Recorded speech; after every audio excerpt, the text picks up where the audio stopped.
Welcome to the Oyako Dojo Karate channel. In today's video we are going to discuss the pivot, angled sidestep and Tai Sabaki. I'm going to demonstrate them both to the left and then to the right, and we are also going to discuss when I use each of these.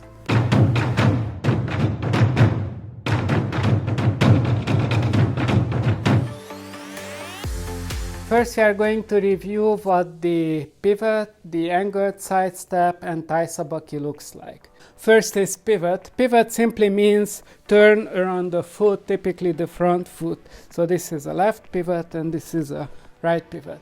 By itself, this is not very useful because when a punch comes, even when I pivot, it connects. So in this video, when I say pivot, I mean a step pivot, where I step and then pivot, or step and then pivot.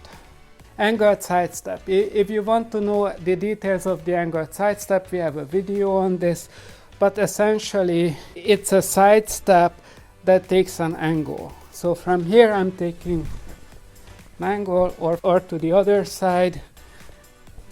This is the angled sidestep.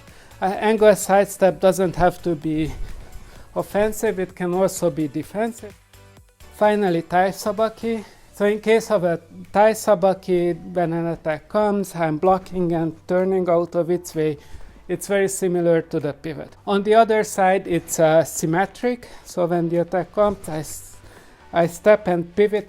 So I ended up in the opposite stance. I switched stance from orthodox to southpaw. One more time to the left and right. To the left, and then to the right. The three techniques look very similar on the left side, but look quite different on the right. We are going to start with the left side. First, we are looking at the situation where I am throwing a long combination. If I throw a long combination, eventually the opponent will counter. So I don't want to stand in front of the opponent for a very long time. Instead, I'm hitting my combination, take an angle, and then let him attack the air, and I can continue with my combination. If my sole purpose is to continue a combination from an angle, I would use the angled sidestep. If I were to use, say, the step pivot, then I start my combination, take the step, and then attack. In the amount of time it takes me to take the step and start pivoting, he would also pivot, and the angle between us didn't change. Next, we are going to look at defense. When the opponent throws a cross, I can use the step part of the step pivot to slip, and then this is fast enough. So against in the defensive situation, the step pivot works. The angled sidestep also works. When the opponent throws a cross, I can step out of its way, counter right away. Let's show it again.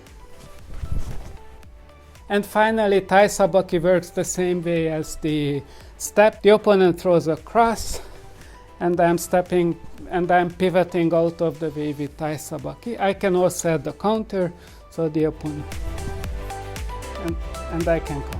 Now the big advantage of pivot and Tai Sabaki over the angled sidestep is that in the angled sidestep I turn first and then step, and this turn is limited. I can only turn to about 45 degrees, while with step pivot I can go very far. If he's attacking and I want to get out of a corner, I can pivot very far. I can do the same thing with Tai Sabaki. The punch comes and I can come all the way over here. Another difference is that with step pivot, moving backwards and trying to pivot is very awkward, but it's very possible with angled sidestep. So for example, if George is attacking with a long attack like a kick, then I can still use the angled sidestep to take a step back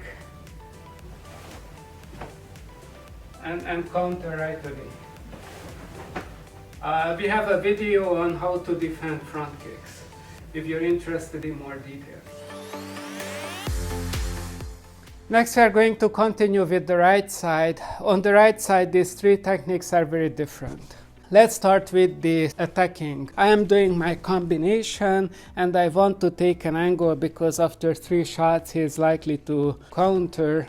So what I have to use is angled side step. I can immediately get there. So 1, 2, 3, boom, boom. In return, if I try to use a step pivot for this, I could cover my step with a jab and then turn, but this is still a little slower. Let's look at a defensive angle. The first technique is the step pivot. So George is attacking, I step and pivot into a counter. From here, George is attacking, I slip and step into a pivot.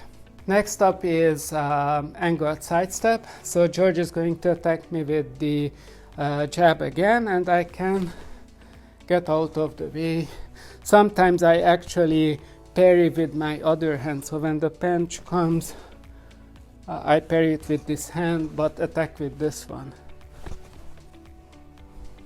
And third is a Tai Sabaki. So the punch comes, I'm coming out of the way and then attack back. The advantage of the angled side step is the immediacy of the counter, while the advantage of the pivot and Tai Sabaki is again depth of movement. So if I'm in a corner and I want to get out of the corner, when George attacks, with the pivot I can pivot very far out. This is not something I can do with the angled side step. The advantage of the angled side step again is my opportunity to move backwards. So if George is attacking with a long kick, then I have the opportunity to step back.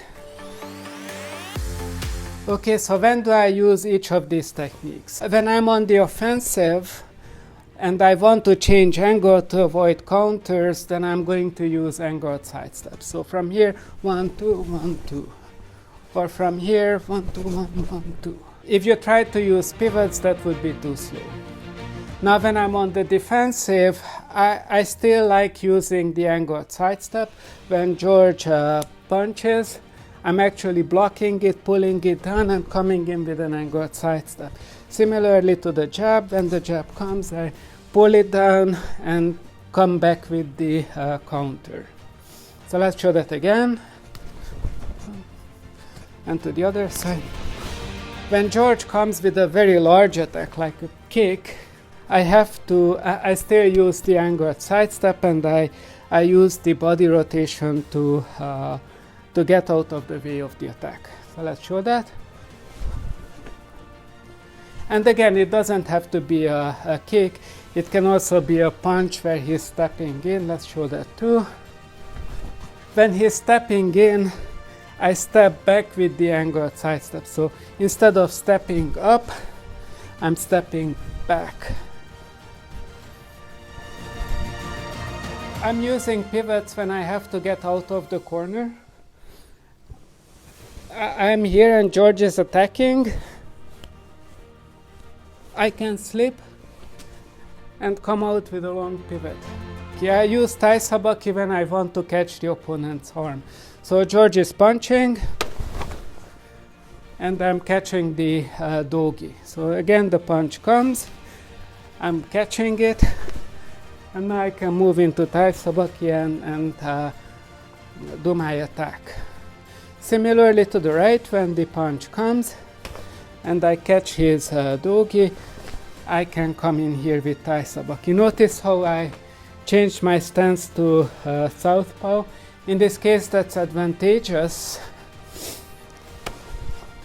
because my hand is busy. My right hand is busy holding his left hand, so I have the long distance for the left foot to do the damage. Finally, with Tai Sabaki, I don't even have to wait for him to attack. I can just simply come in and grab the arm. If you want to see what you can do from this position, we have a video that shows you many variations. I hope you enjoyed this video, and if you like the content, please help us out and hit the like button. If you like this kind of content, please consider subscribing to the channel so that you get notified when we release new videos. Thank you for watching this video, and I hope to see you on our channel again.